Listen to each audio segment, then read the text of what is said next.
from the Prime Minister's speech at the United Nations yesterday. And coming up in sports, junior sailors dominating the waters in Exuma. The Bahamas Tonight, the weekend edition, starts now. Now in HD.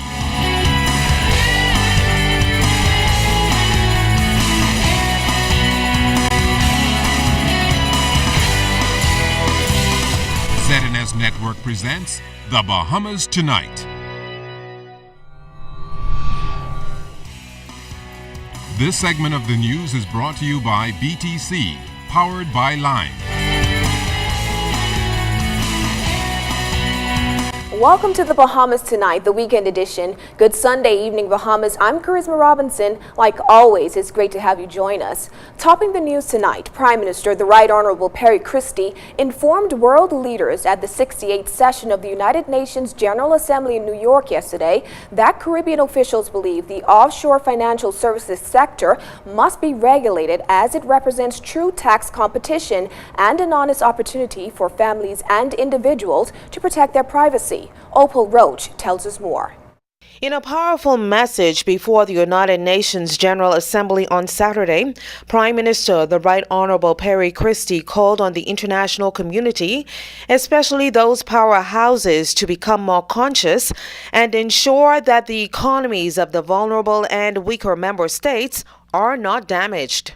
We see the same dynamic at work in the ongoing economic aggression of many of the more developed countries against small offshore financial service-based economies, especially in the Caribbean region of which the Bahamas is a part. Some have used their power either unilaterally or in small groups of high-powered nations to impose their will, arguing that there is something fundamentally immoral, something intrinsically sinister about the accumulation of wealth in offshore jurisdictions.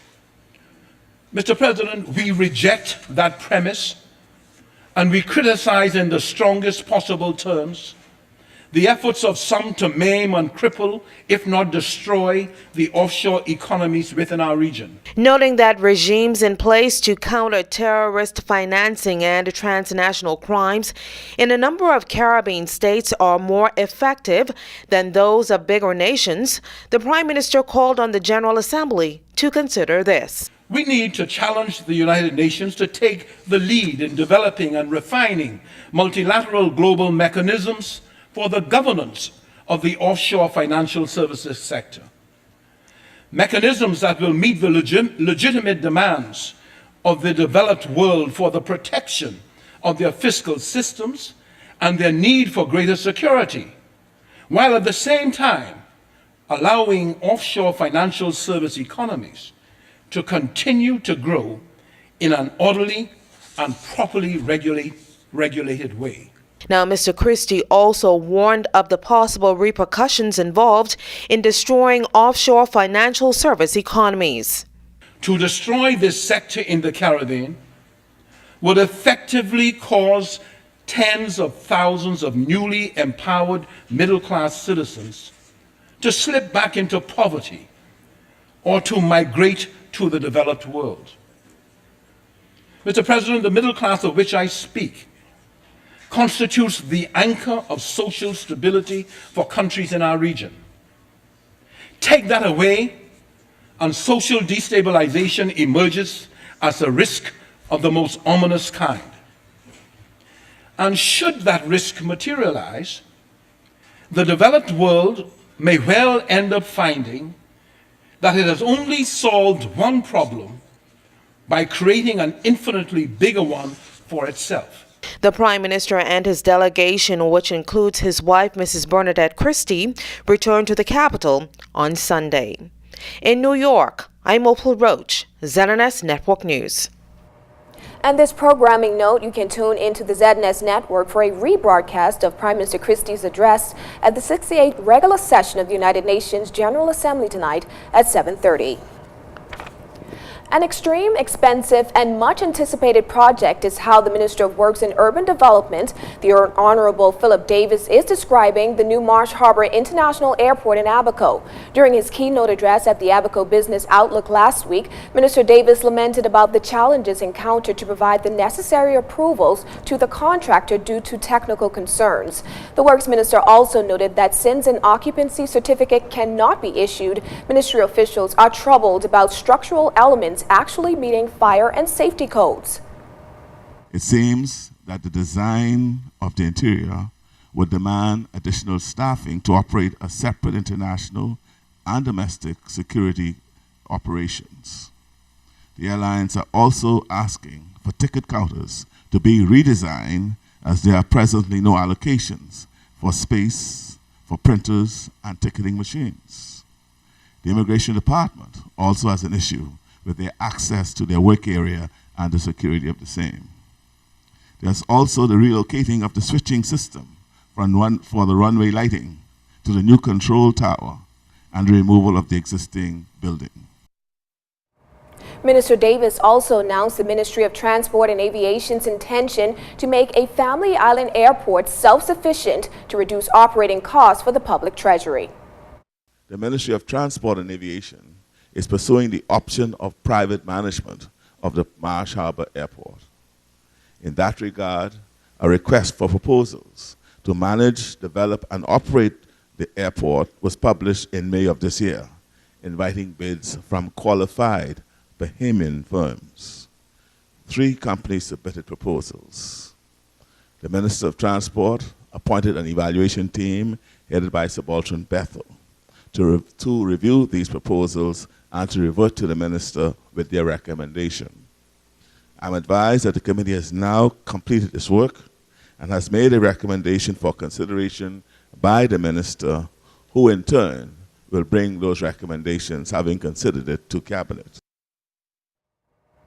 From the police, traffic on Bay Street briefly came to a halt this morning as police processed the scene where a man believed to be a vagrant was found dead near some garbage bins behind an establishment on Elizabeth Avenue. Police press liaison Superintendent Stephen Dean could not say exactly how long the body may have been there, but he confirmed that the man is a known vagrant to police.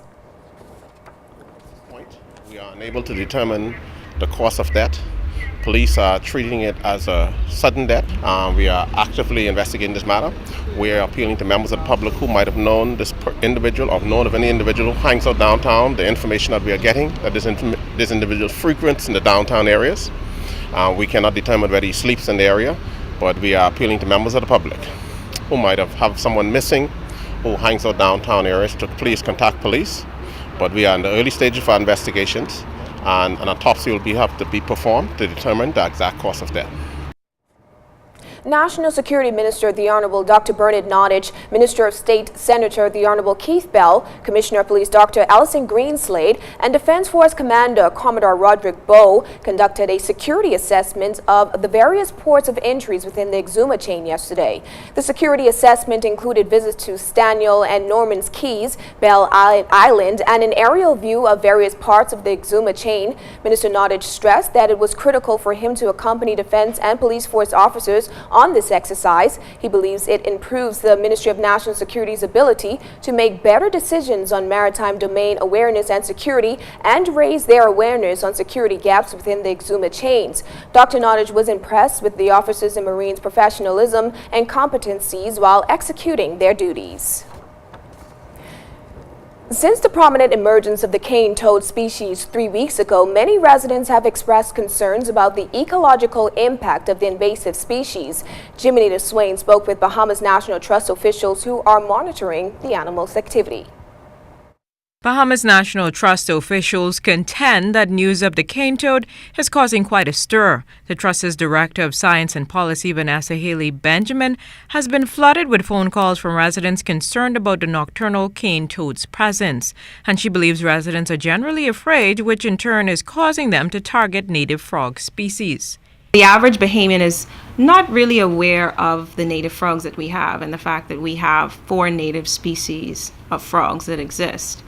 So now it's just this explosion. Any frog that they see, they automatically assume it's a cane toad. And then when you hear toxic, then they think that they're in fear for their lives. If you just have a general fear for frogs, you probably will panic and want to kill it. But native frogs are beneficial in their own right with killing thousands of insects. Benjamin remembered some calls lasting up to half an hour, but she dispelled claims that the toxin could be squirted up to 6 feet, noting that the toad would have to be physically compressed for that to happen.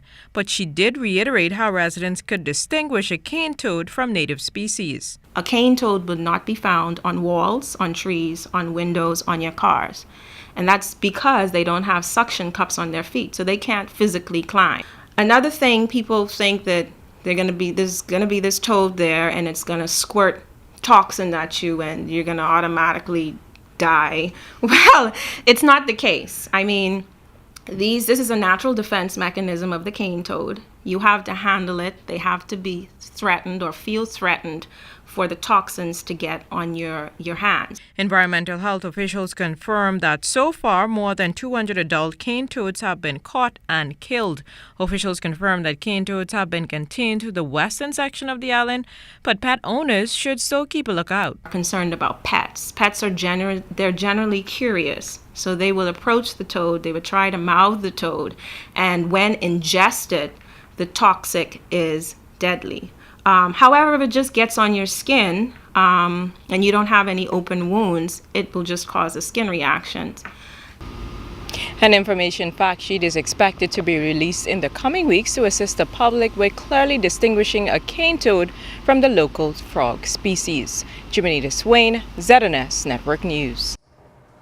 Police are tonight searching for 30-year-old Bradley Strawn, also known as BJ, of Coconut Grove Avenue, Harbor Island, Eleuthera, and Winton Meadows in New Providence. Police want to question Strawn for burglary and escape. Authorities describe Strawn as standing 5 feet 8 inches tall, 190 pounds, with a medium brown complexion and 2 gold front teeth. Anyone with any information regarding the whereabouts of 30-year-old Bradley Strawn is asked to contact 919 or their nearest police station. When the weekend edition continues, hear why these women learned about the basics of car repair. That story and more coming up.